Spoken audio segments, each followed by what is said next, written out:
Inilah breaking news berita 1 News Channel, saya Veronica Muniaga. Mapolda Jawa Barat menetapkan Rizik Syihab sebagai tersangka kasus penistaan Lambang Negara Pancasila. Penetapan tersangka itu dilakukan setelah penyidik melakukan gelar perkara hari ini. Dan untuk informasi selengkapnya, kita akan bergabung dengan reporter Aditya Warman di Mapolda Jawa Barat.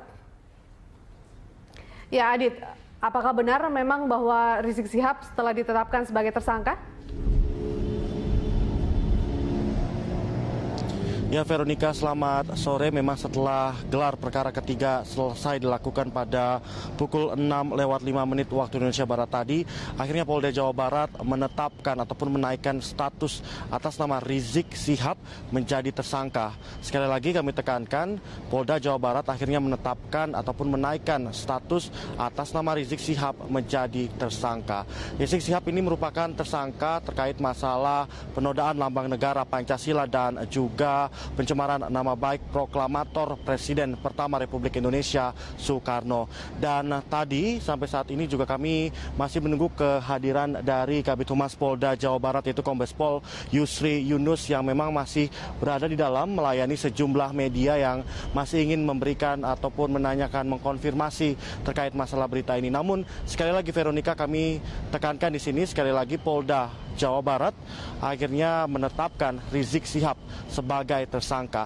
Rizik Syihab akhirnya ditetapkan sebagai tersangka terkait masalah kasus penodaan lambang negara Pancasila dan juga pencemaran nama baik proklamator Presiden pertama Republik Indonesia Soekarno. Sebelumnya bahwasanya Rizik Syihab ini dilaporkan terkait masalah omongannya ataupun pembicaraannya di depan sejumlah massa di lapangan Gazebo Kota Bandung pada tahun 2011 yang lalu, yang memang menyentuh ataupun penyindir terkait masalah Pancasila, ketuhanan di sila pertama menjadi di sila terakhir. Dan ini merupakan ataupun memenuhi syarat-syarat kategori penodaan terhadap lambang negara setelah memang Polda Jawa Barat melakukan gelar perkara selama tiga kali. Gelar perkara yang pertama sudah dilakukan sekitar 1 bulan yang lalu, gelar perkara yang kedua sudah dilakukan sekitar minggu lalu, dan gelar perkara ketiga baru saja selesai dilaksanakan. Dari ketiga gelar perkara tersebut dapat disimpulkan bahwasannya unsur-unsur yang dilakukan oleh Rizik Syihab memenuhi sejumlah poin yang menyabet ataupun menyebabkan dirinya tersangkakan 2 pasal. Yang pertama, Veronica, dapat kami sebutkan pasal 154A terkait masalah penodaan terhadap lambang negara, dan yang kedua ialah pasal 320 terkait masalah pencemaran nama baik. Yang cukup menarik dan juga dapat ditarik garis bawah di sini, Veronica, bahwasannya Polda Jawa Barat tidak hanya begitu saja menetapkan Rizik Syihab menjadi tersangka, namun ini butuh proses yang cukup panjang. Salah satunya ialah gelar perkara di ketiga ini. Dalam gelar perkara ketiga ini, Polda Jawa Barat kembali memanggil sejumlah saksi yang dirasa dapat memenuhi sejumlah unsur yang masih dipenuhi ataupun coba digali lagi oleh Polda Jawa Barat. Tadi kami dapat konfirmasi bahwasannya saksi yang dipanggil pada hari ini pukul 7 waktu Indonesia Barat dan memberikan keterangan hingga pukul 11 ialah saksi ahli bagian bidang pidana.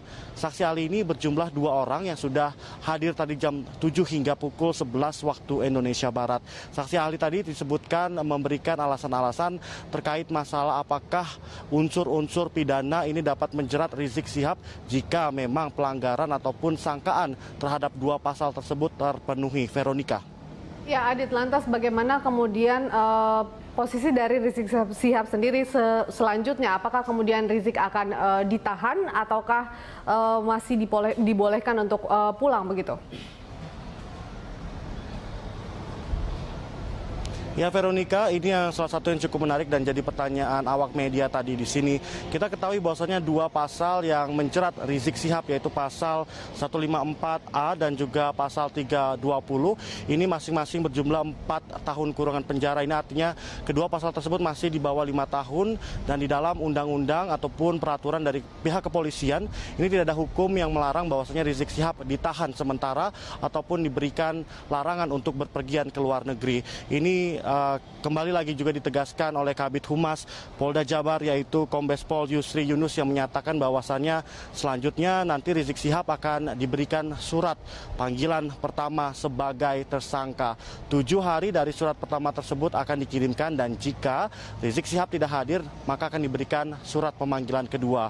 Begitupun selanjutnya normatifnya Veronica, jika surat panggilan kedua ini tidak dipenuhi oleh Rizik Syihab maka pihak kepolisian akan menjemput paksa Rizik Syihab untuk datang ke Mapolda Jawa Barat untuk dimintai keterangannya sebagai tersangka. Selain itu Veronica, yang dapat kami sebutkan bahwasannya hari ini kami dapat sebutkan tidak ada Rizik Syihab di Mapolda Jawa Barat, hanya gelar perkara saja. Gelar perkara ketiga yang dilakukan sejak pukul 11 siang hari tadi dan baru selesai sekitar pukul 6:05 waktu Indonesia Barat. Nah, tadi juga Kombes Pol Yunus juga menyatakan ataupun menghimbau nantinya para massa FPI dihimbau untuk tidak datang ke Mapolda Jawa Barat ataupun mengawal begitu seperti biasanya Rizik Syihab yang dipanggil ke sejumlah kepolisian. Kita belajar dari pengalaman ketika diperiksa di Kapolda Metro Jaya ataupun memenuhi panggilan pada sidang-sidang.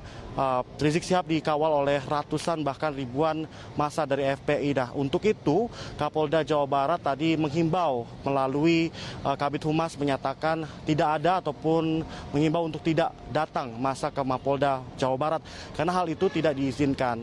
Artinya jika memang tidak diizinkan oleh pihak kepolisian di daerah tersebut, pihak kepolisian berhak membebaskan ataupun membubarkan secara paksa. Veronica. Ya, Adit, meskipun ada himbauan tersebut, apakah ada persiapan juga di Mapolda Jawa Barat khususnya pengamanan begitu pasca penetapan status Rizik Syihab sebagai tersangka?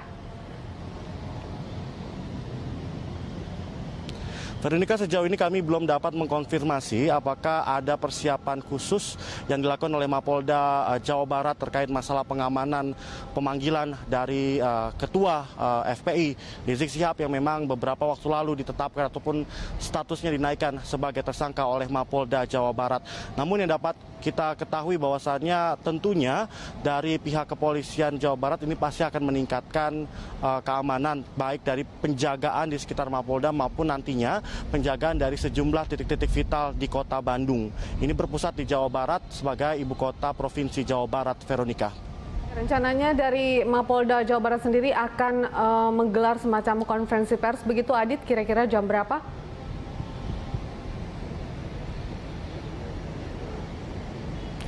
Ya, Veronica, baru saja tadi konferensi pers ataupun jumpa wartawan begitu dilakukan ataupun diwakilkan oleh Kabid Humas Polda Jawa Barat yaitu Kombes Pol Yusri Yunus. Tadi Yusri Yunus memang menyatakan ini merupakan pesan langsung dari Kapolda Jawa Barat yang diwakili oleh Kombes Pol, maksud kami Kabid Humas Polda Jawa Barat yang menyatakan bahwasannya Rizik Syihab sebagai tersangka seperti itu.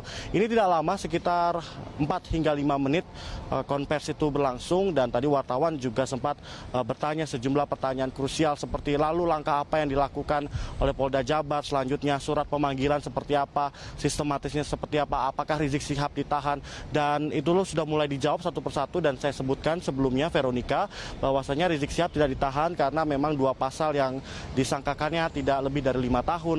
Lalu juga nanti akan diberikan surat pemanggilan pertama, 7 hari dari surat pemanggilan pertama tidak dihimbau, nanti akan diberikan surat pemanggilan kedua. Seperti itu sistematikanya, Veronica.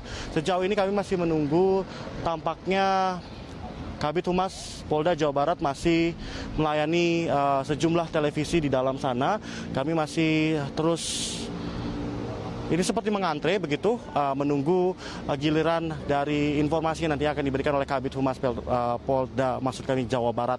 Ini cukup menarik, Eliza Hasan, maksud kami Veronica, karena memang kurang lebih kami menunggu dari pukul 6 pagi di Mabes Polda Jawa Barat. Akhirnya keputusan pun sudah diambil. Ini mungkin akan mengagetkan sebagian pihak, mungkin akan juga menarik perhatian sebagian pihak yang memang menunggu apakah memang kasus dari pelecehan lambang negara ini akan dinaikkan statusnya sebagai tersangka. Veronica. Baik, Adit, saya paham maksud Anda. Artinya konferensi pers saat ini sedang berlangsung seperti itu ya. Konferensi pers dari pihak kepolisian masih berlangsung dan sedang menjawab pertanyaan sejumlah pihak televisi begitu. Tapi adakah kemudian disampaikan oleh pihak kepolisian langkah apa yang akan mereka lakukan selanjutnya?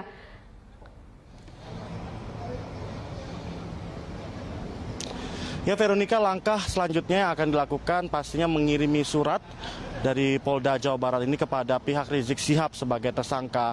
Nantinya Polda Jawa Barat ini akan menunggu tindak lanjut apakah surat dari pemanggilan yang pertama ini akan ditanggapi oleh Rizik Syihab. Nah, jika nantinya tidak ditanggapi ini selama 7 hari, Veronica, Polda Jawa Barat akan mengirimkan surat kedua. Nah, jika surat kedua tersebut tidak lagi ditanggapi ataupun tidak datang Rizik Syihab ke Mapolda Jawa Barat ini, maka Polda Jawa Barat akan mengirimkan surat ketiga atau jemput paksa. Seperti itu, Veronica. Terima kasih laporan Anda. Adit, kita akan mengupdate terus dari Anda usai konferensi pers yang masih berlangsung hingga saat ini. Terima kasih reporter Aditya Warman dan juru kamera Hafiz Al Rashid melaporkan langsung dari Mapolda Jawa Barat.